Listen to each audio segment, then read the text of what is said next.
गुरुदेवाय नमः। श्री गुरुदेव। गुरे गुणातीत रुद्र रूपातीत। गुरु क्या कहती? गुरे गुणातीत रुद्र रूपातीत। जे सत्व रज तम त्रिगुण अतीत तत्व ज्ञान अवस्थित होती से होती गुरु। जे संसार समस्त रूप अतीत अच्छा रूपातीत रूपातीत। जे गुण मानकर अतीत अच्छा से गुणातीत। जे रूप मानकर अतीत अच्छा से रूपातीत। से गुरु चरण शरण। पद्य हे गुरु तुम्हें मंगलमय कृपा बिनु मुक्ति नाही। सारा सृष्टि तुम्हें आदि अंत तुम बिनु शांति काहीं। अज्ञान अंधारे तुम्हें ज्ञान ज्योति पतंगटे अटे मोही। से ज्ञान ज्योति रे लीना कर मोते कृपा करी भावग्राही। से ज्ञान ज्योति रे लीना कर मोते कृपा करी भावग्राही। से गुरु का ठार ज्ञान प्राप्ति करने तृतीय अध्याय कर्मयोग कर्मर विषय बुझा आ तार मीमांसा द्वंद्व छेदन करने शिष्य गुरुदेव को पचारुंट। तृतीय अध्याय प्रथम श्लोक। शिष्य वाच। शिष्य गुरुदेव को कहते श्रीमद्भगवद गीतार तृतीय अध्याय प्रथम श्लोक शिष्य पचारुंट गुरुदेव को। जायसी चेत्कर्मणस्ते मता बुद्धि जनार्दन तते किं घोरे मां नियोजयसि केशव। शिष्य कहते हे गुरुदेव तुम्हें मते जानी जानी ये द्वंद्व कहीं पकाउछ। मते यह चेतई दियो मो चित्तरे आ मो बुद्धि द्वारा मते तुम्हें यह बतई दियो क्यों कर्म करवा उचित और करवा अनुचित। मो द्वंद्व पड़ी कहीं तुम्हें मते घर द्वंद्व पकईवछ। से तो सांख्य युग उपर कहूच जे कि आत्मा सबकि तुम्हें आत्मा रूप सबकि प्रकाश कल। तुम्हें देह तुम्हें देही तुम्हें देह को सृष्टि कर तुम्हें देह भितर रही आत्मा रूप ये पुणी कहूच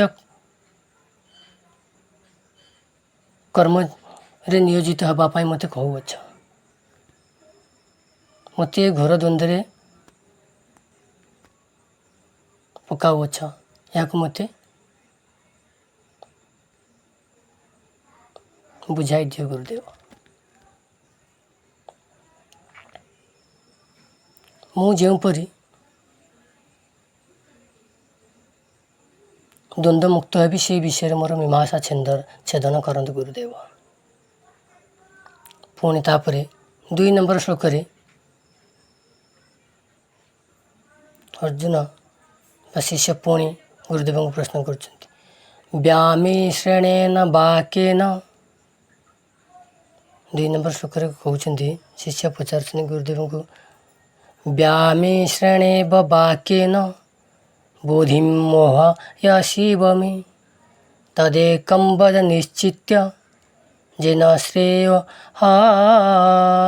माप्नुयाम। हे गुरुदेव तुमर ये मिश्रित वचन सुनी मोर बुद्धि मोहित हो जाउछि। तेणु क्योंटा करवा उचित बा क्योंटा करवा श्रेष्ठ बा निश्चित मते अनुग्रह करी कहतु। तुम्हें तुमर सर्वकिछि ता विषय बुझातु। यार अर्थ होउछि ये शरीर धीरे परमात्मा आत्मा रूप में बसी। ये शरीर होउछि रथ।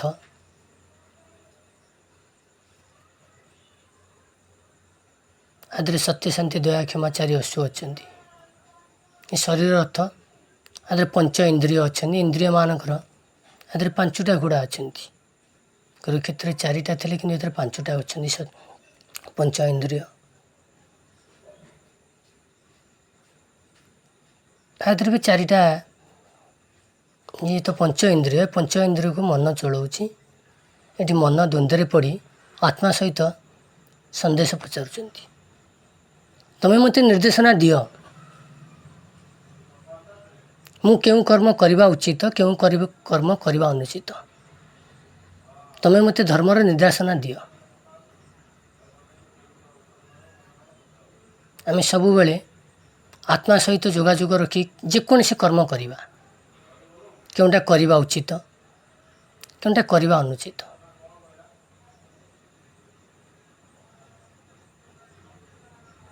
आम ये शरीर अधिष्ठान करथिबा से परमेश्वर परमात्मा ये शरीर आत्मा रूप से अधिष्ठान करछन्ति तांको निर्देशना अनुक्रमे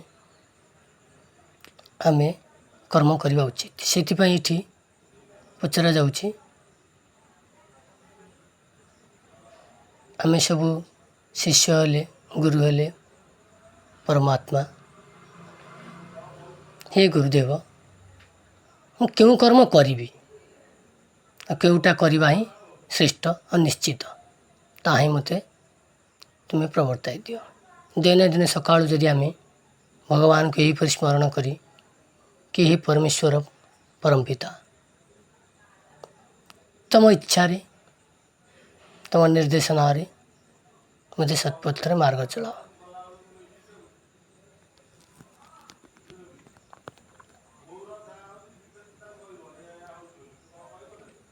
गुरुदेव कहते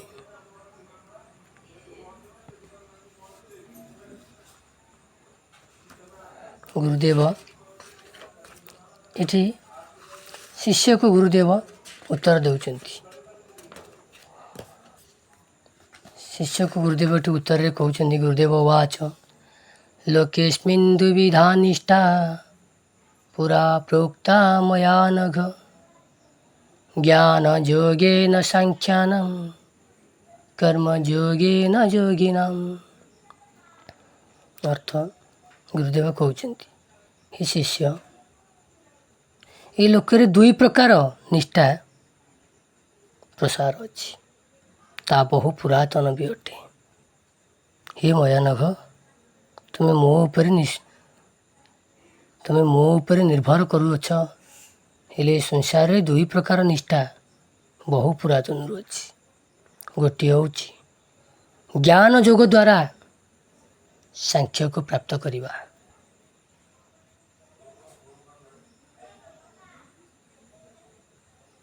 जो विषय गुरुदेव कहते आगुरी सांख्य योग विषय गुरुदेव जन जे कि शरीर किसी करूना आत्मा सब किसी करुच्ची भितर रही से आत्मा पर आत्मा और शरीर देह आउ देही भिन्न भिन्न जे कि देहीर सृष्टि नाई कि स्थिति नाई विनाश नाई देही हूँ अविनाशी अनादि सनातन अज अमर किंतु देहर सृष्टि अच्छी विनाश अच्छी स्थिति अच्छी संहार अच्छी आदि अच्छी अंत अच्छी सृष्टि अच्छी प्रलय भी अच्छी किंतु देहीर नहीं ये हूँ सांख्य योग विषय कर्म योगे न योगी नाम ये कर्म योग विषय कहते कर्म योगे योगी माने कर्म योग सांख्य माने ज्ञान योग को आश्रय करती आउ योगी माने कर्म योग तेणुक ये आसंता आउरी आगु को कह जे कि कर्म योग विषय गुरुदेव एथारे गीतार कौन प्रसार करछन्ति जय गुरुदेव गीता कौन गीता हूँ माता आम संसार जिते कलमुष कर्म करूँ ना कहीं भगवान जिते संसार रे कौन सी शिष्य मानक बा क्या जदि संसार मुक्त करने को चाहती जोपरी ନାଉରିଆ ନଈ ଏପଟରେ ବସିଥିବା ଲୋକମାନଙ୍କୁ ପାରି କରିବା ପାଇଁ ଯେ ପୁଣି ନାଉରିଆ ନୌକା ନେଇକି ଆସିଥାଏ, ଠିକ୍ ସେହିପରି ପରମାତ୍ମା ଏ ସଂସାର ନଈର ଏକୂଳରେ ଥିବା କିଛି ବ୍ୟକ୍ତି ସେକୂଳକୁ ଯିବା ପାଇଁ ବା ମୁକ୍ତି ଲାଭ କରିବା ପାଇଁ ଈଶ୍ୱରଙ୍କଠାରେ ଲୀନ ହେବା ପାଇଁ ଯେତେବେଳେ ବିଚାର କରନ୍ତି, ଯେତେବେଳେ ଈଶ୍ୱରଙ୍କୁ ଡାକନ୍ତି, ହେ ପ୍ରଭୁ, ଆମର ଆଉ ଏ ସଂସାର ନଈର ଯନ୍ତ୍ରଣାର ଆବଶ୍ୟକତା ନାହିଁ, ଆମେ ତମଠାରୁ ଯାଇ ଲୀନ ହେବୁ, ସେତେବେଳେ ହିଁ ସେଇ ପରମେଶ୍ୱର ଗୀତା ମାତାକୁ ନୌକା କରି ସେ ଗୀତା ମାତା ସେ ନୌକାରେ ନାଉରିଆ ହେଇ ଆସିଥାନ୍ତି ସଂସାରକୁ। ସେ ଗୀତାରେ ଯେଉଁ ଜ୍ଞାନ ଅଛି ସେ ଜ୍ଞାନକୁ ସେ ପ୍ରଦାନ କରି ସେ ଜ୍ଞାନ ଦ୍ୱାରା ଏ କୂଳ ମାୟାରୁ ସେ ପୁରା ମାୟା ସେପାରିକି ନେଇଯାଆନ୍ତି। ଗୀତାରେ ଆଉ କିଛି ନାହିଁ, ଗୀତାରେ ମିଛ ଟିକିଏ ନାହିଁ। କେବଳ ଗୀତାକୁ ପଢ଼ିବାର କାରଣ ପୁନର୍ବାର ମର୍ତ୍ତ୍ୟରେ ଆଉ ଦେହ ଧାରଣ କରିବୁ ନାହିଁ। ଏ ଦେହରୁ ଆମେ ବାହାରି ଯାଇ କେମିତି ଆମେ ପରମାତ୍ମାଙ୍କଠି ଲୀନ ହେବୁ। ଏହା ଛଡ଼ା ଆଉ ଗୀତାରେ କିଛି ନାହିଁ। ଗୀତାରେ କେବଳ ସତ୍ୟ ଲେଖା ଅଛି। କାୟା ହେଉଛି ନଷ୍ଟଶୀଳ, ଶରୀର ନଷ୍ଟ ହୋଇଯିବ। ତେଣୁକରି ଶରୀର ଉପରେ ଧ୍ୟାନ ଦିଅ ନାହିଁ। ତୁମେ ନିଜକୁ ଧ୍ୟାନ ଦିଅ, ନିଜକୁ ଚିହ୍ନ, ମୋତେ ଆଶ୍ରୟ କର, ମୁଁ ତୁମକୁ ପାରି କରିନେବି। ଗୀତାରେ ଏମିତି ଅମୃତବାଣୀ ଲେଖା ଅଛି, ତାକୁ ଯିଏ ବୁଝିବ, ଯିଏ ଶୁଣିବ, ପଢ଼ିବ, ଆଉ ପୁନର୍ବାର ମର୍ତ୍ତ୍ୟରେ ସେ ଜନ୍ମ ନେବ ନାହିଁ। କୌଣସି ଜନ୍ମ ନ ନେଇ ଯାଇ ପରମ ବ୍ରହ୍ମରେ ଲୀନ ହେବ। ଯେମିତି ମନ ଜାଣେ ପାପ, ମା ଜାଣେ ବାପ, ସୀତା ଜାଣେ ରାମ, ସେମିତି ଗୀତା ଜାଣେ ବ୍ରହ୍ମ। ଗୀତା ମାତାଙ୍କୁ ଯିଏ ମାତା ବୋଲି ଆହରଣ କରିବ, ତାଙ୍କ କଥା ମାନି ଗୀତାର ଆଜ୍ଞା ଅନୁସାରେ ଚଳିବ, ଆଉ ଏ ସଂସାରରେ ଜନ୍ମ ନେବ ନାହିଁ। ଆମେ ଜନ୍ମ ନେଇଛୁ ବୋଲି ରୋଗ ଶୋକ, ବଢ଼ିବା, ଖାଇବା ପିଇବା, ପିନ୍ଧେଇବା, ଲଗେଇବା, ଘର ଦ୍ୱାର, ଗରମ ଖରା ଉଷ୍ମ ଶୀତ, କେତେ କ'ଣ ବନ୍ଧୁ ବାନ୍ଧବ, କେତେ କ'ଣ ଯନ୍ତ୍ରଣା, କେବେ ଶାନ୍ତି ନାହିଁ। ଏ ଭୌତିକ ଜଗତରେ କେବେ ବି ଶାନ୍ତି ନାହିଁ। ଯେତେ ଭୋଗ ବିଳାସ କଲେ, ଖାଇଲେ ପିଇଲେ, ଏସିରେ କିଛି ସୁଖ ଶାନ୍ତି ନାହିଁ। ଶରୀର ଯେତେବେଳେ ନଷ୍ଟ ହୋଇଯିବ ନା, ସବୁ କିଛି ସରିଯିବ। ସେଥିପାଇଁ ଆମେମାନେ ଗୀତାଙ୍କୁ ମାତା ରୂପେ ଗୀତା ଜ୍ଞାନ ଭାବି କିଛି ନାହିଁ ସଂସାରରେ।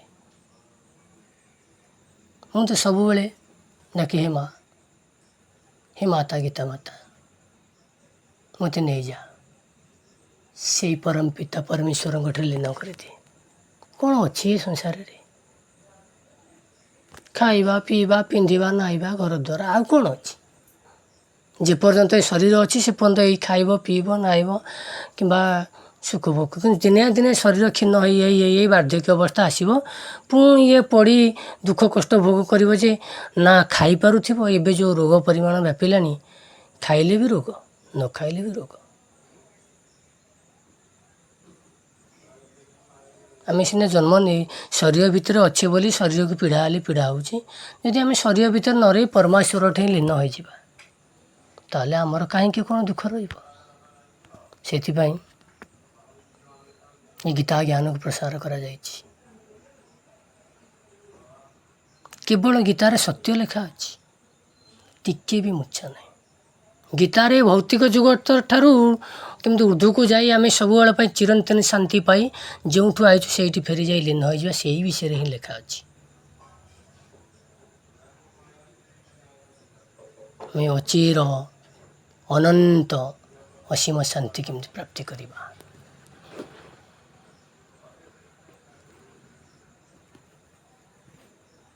ଈଶ୍ୱରଙ୍କୁ ପ୍ରାପ୍ତି କରିବା ପାଇଁ ପଦେ ସବୁଦିନେ ଆମେ ଧ୍ୟାନରେ ବସିବା। ଆଖି ଖୋଲିଲେ ଆମେ ଦେଖୁଛେ ଅନ୍ଧାର, ଦିନ ରାତି, ସବୁ କିଛି ଭୌତିକ ଜଗତକୁ ଦେଖୁଛେ। ଆଖି ବନ୍ଦ ହୋଇଗଲା ପରେ ଆଉ ତ ଆଖି କିଛି ଦେଖିପାରୁନାହିଁ, କିନ୍ତୁ ଶୂନ୍ୟ ଦେଖାଯାଉଛି, ଅନ୍ଧକାର ପରୀକ୍ଷା। ହେଲେ ତାକୁ କିଏ ଦେଖୁଛି? ଆମେ ସେଇଠି ହିଁ ମନକୁ ନିବେଷ୍ଟ କରିବା, ଦେଖିବା ସେ ଶୂନ୍ୟକୁ କିଏ ଦେଖୁଛି। ଯେତେବେଳେ ତାଙ୍କୁ ପାଇଯିବା ନା, आमे निर्वाण मोक्ष। मोक्षर शब्दर अर्थ होची, मोक्ष शब्दर अर्थ मोर शब्दर अर्थ मोर।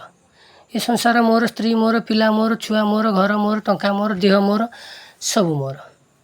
किंतु मोक्ष शब्दर अर्थ मोक्षय क्षय। ये मोर क्षय हो जाइछि, ये मोर क्षय हो जाइछि। मोर घर नाई, स्त्री नाई, पिला नाई, छुआ नाई, शरीर नाई, मो क्षय। मोर कहले भौतिक जगत को नहीं मोर, ये शरीर को भी कह जाउछि मोर बोली। किंतु मोक्ष रे शरीर भी मोर नुह, मो क्षय। मोर नुह, मो क्षय, मो क्षय, मो क्षय, सी को कह जाए मोक्ष। शरीर जिते क्षय हो ना, शरीर को मोर कहूचे, जिते शरीर क्षय हो से है मोक्ष।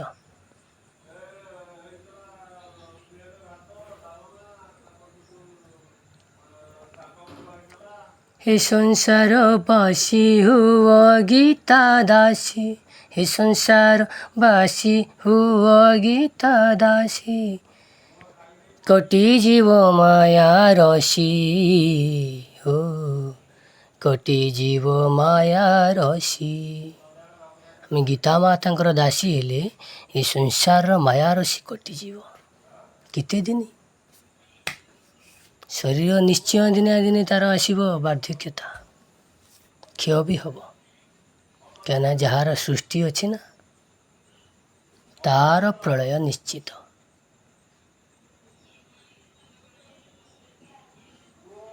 केही रही नाही रहिब नाही, ए भवरंग भूमि तले, सर्वे बाहुड़ीबा अभिनय सारी, सर्वे बाहुड़ीबा अभिनय सारी, समयर काल बळे हो, समयर काल बळे।